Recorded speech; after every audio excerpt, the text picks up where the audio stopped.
Može, samo polako.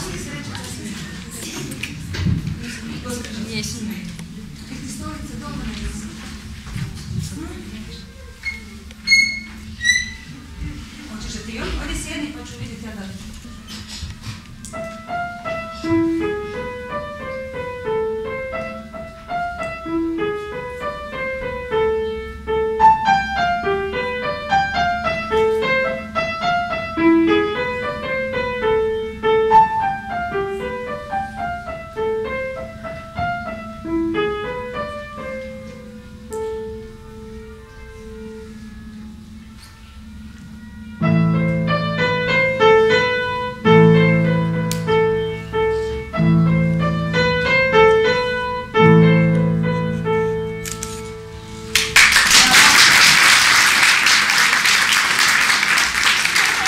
Thank you.